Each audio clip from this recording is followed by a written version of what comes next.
Now let's get to the core of the subject: how Filipino Americans form their identities.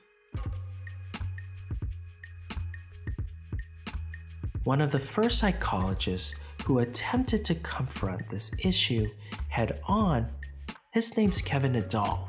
But first, keep in mind that this is in the early 2000s. By the time that Nadal started studying Filipino Americans, studies on Asian Americans, especially through the work of Asian American Studies, had already forced scholars to seriously consider the uniqueness of Asian American experiences. Unlike the time when Erikson's ideas were first popularized, by the 2000s, it was clear to most social scientists and psychologists that general theories about Americans no longer necessarily applied to everyone living in America, including Filipino Americans. So for Nadal, since it had already been established that Asian Americans were different from other Americans, and therefore deserved to be understood and treated differently when it came to mental health, it should be the case that Filipino Americans also deserve special consideration, since he believes that Filipinos are unique even from other Asian Americans. It wasn't simply problems like depression and suicide. It was also rates of drug and alcohol abuse, declining rates of educational attainment. These were also central topics to Filipino American scholars in Nadal's generation because they were prevalent issues within the Filipino American community. And a lot of these problems, they consistently revolved around this question of identity and their lack of self-identity. By 2004, Nadal constructed what he calls the Filipino American Identity Development Model, specifically for people working in the mental health field. He constructed this model to understand how and confront the unique problems that Filipino Americans experience. By the way, take a look at all the different ways that he refers to Filipino Americans in his study. It's complicated, right? Similar to Erikson's and many other identity formation models that came afterwards, Nadal's model also includes a set of stages. And for him, those Filipino Americans who reach the final stage of incorporation will experience the highest levels of appreciation and acceptance, both for themselves and for others. In his study, he borrows from one of the earliest identity models created for a specific Asian American ethnic group. And that's why he says that incorporation is the highest form of identity evolution.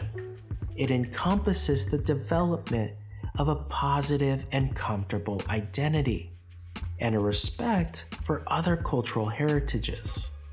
Nadal tries to make it clear that his stages aren't meant to be interpreted as negative or positive.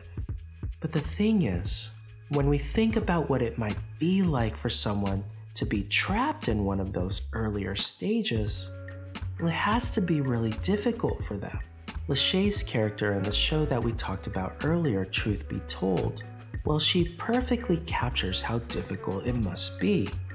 Having not fully accepted herself growing up, she's forced to confront these choices when she realizes that she can't fully share her identities with her daughter. Her daughter's rejection of Filipina Barbie, it's this breakthrough moment of social political awakening, or what Nadal says is stage 3. Unfortunately, the episode never fully resolves this breakthrough, at least in terms of the stages that we see in Nadal's model.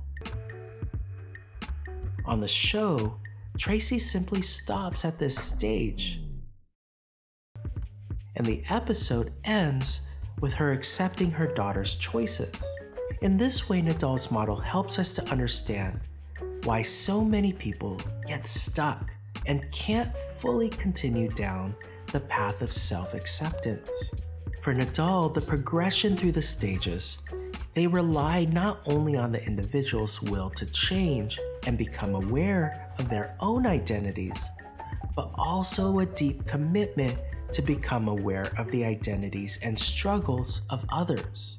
Again, the show doesn't really explain how Tracy's crisis of identity has any real impact on the people around her, other than them having to put up with her terrible cooking. Again, the oxtail have to be eaten right away or they start to congeal. Trace? You want to say grace first? Oh, I've already talked to God about this.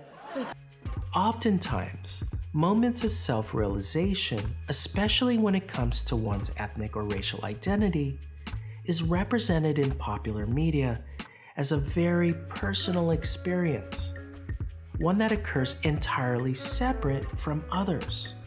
But now, concepts that are popular today, things like intersectionality, these concepts speak directly to the importance of understanding the relationships and impacts that our identities have with those of others.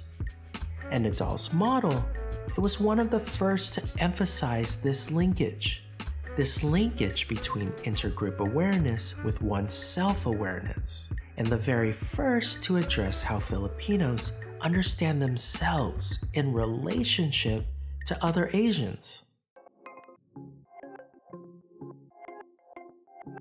His model, however, well, it comes with a number of limitations that just fall short of the realities of identity making. For example, Nadal's model presumes that Filipinos who are conscious are somehow a step ahead of other Filipinos who are less conscious, that they're somehow more self-realized. This is where the model takes on kind of a condescending tone. He says he or she will encourage each Pinoy or Pinay to reach his or her same level, but will remain enduring and respectful at all times. It's kind of like that cringy scene from the debut. It's cool though, because the parents paid for all of it. You know how we do it? I can't believe you guys. You're just two more Filipinos selling out to the man. What? Oh no. But more seriously, when we look at this model, what are the ideals of Pinoyism and Pinayism? What does it mean to be committed to end social and political injustice in the world? Like, what does it really look like for Filipino Americans? And what does it mean to be conscious?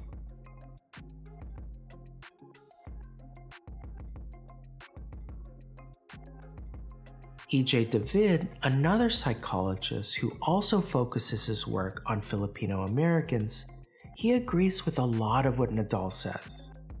And for David, this specific history, the one that Filipino Americans should know in order to know themselves, is the history of Spanish and American imperialism in the Philippines. David continues Nadal's work of analyzing Filipino American identity formation by centering his analysis right here on this specific relationship between Filipino Americans who are conscious and unconscious. Now, before it sounds like I'm criticizing a model that's unique to Filipino American psychologists, it's important for me to stop and pause for a second. Keep in mind that this is far from novel.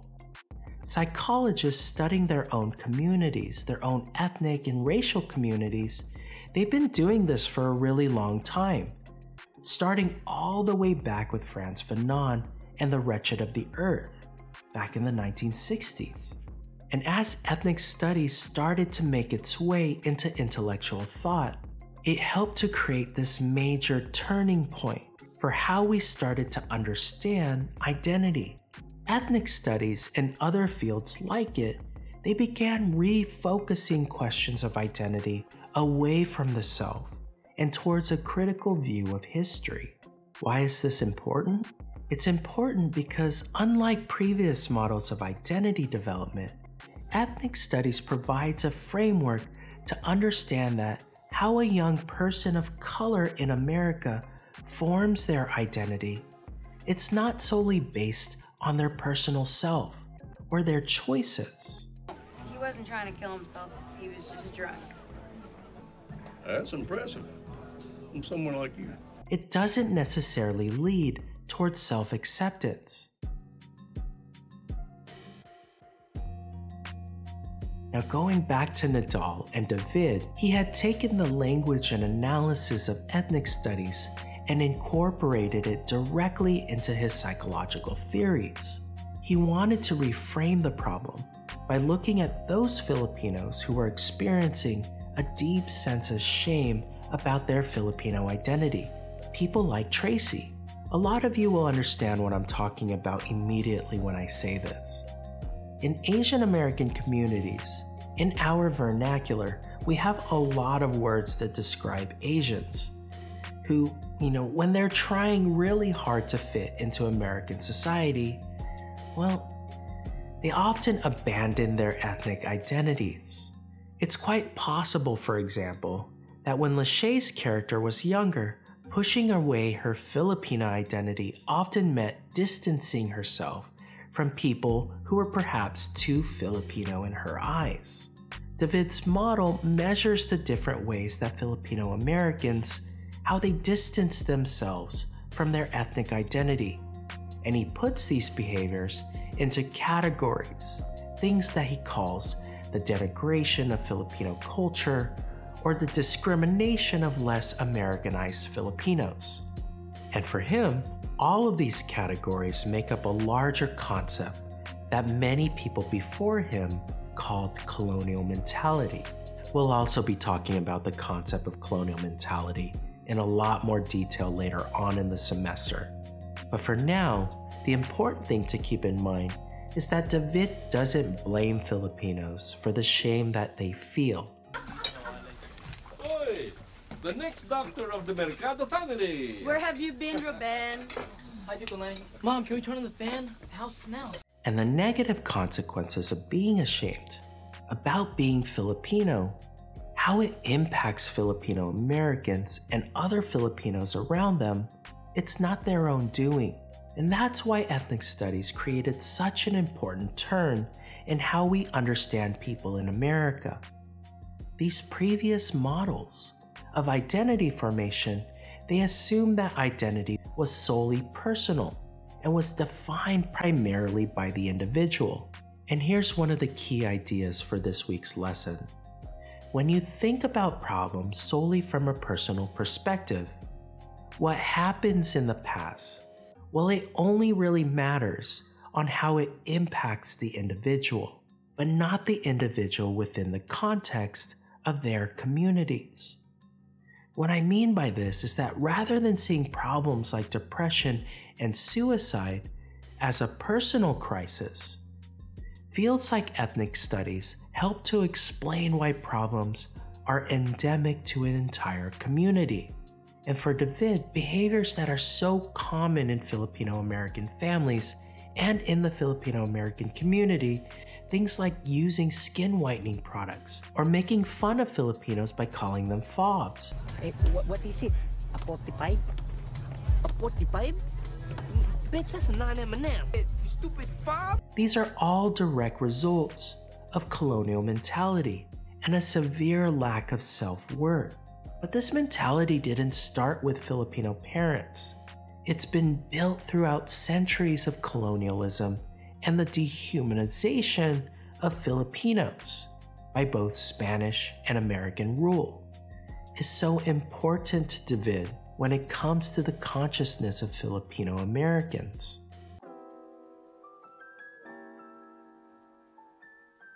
We'll get to know the story of Mutia Barbie from the designer himself. How exciting!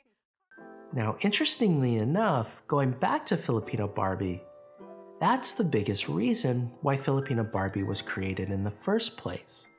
It wasn't simply for the sake of representation.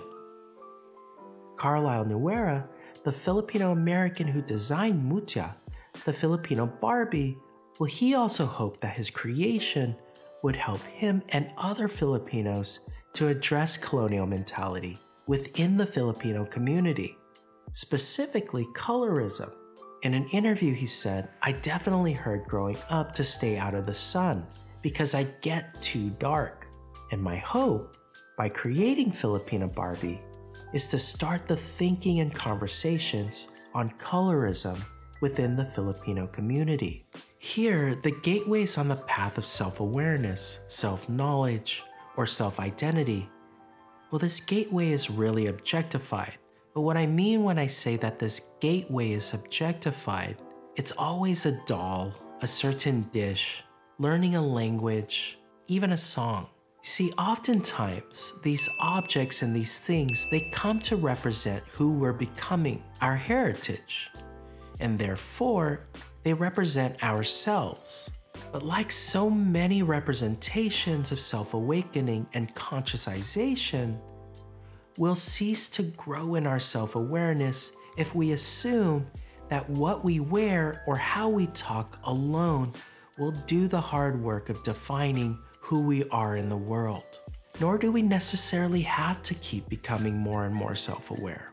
It'd be nice, in my opinion, but truly people don't necessarily have to. I say this because sometimes when people study Nadal and David's models, they can have the effect of making Filipinos feel worse for not being able to live up to an idealization of the self-aware and conscious Filipino American. This is just one of those many things that all of these psychological models of identity formation, they can't fully explain. Not the least of which is the fact that in real life, people don't necessarily progress in stages. And how people experience different phases of their lives, they aren't all the same. This goes for Filipinos and non-Filipinos. But I'm not trying to beat up any of these identity formation models. All models are just that, they're models. They're not meant to be inevitable. These models, they give us a reference point to expand how we think about people. People that share our identities and don't share our identities.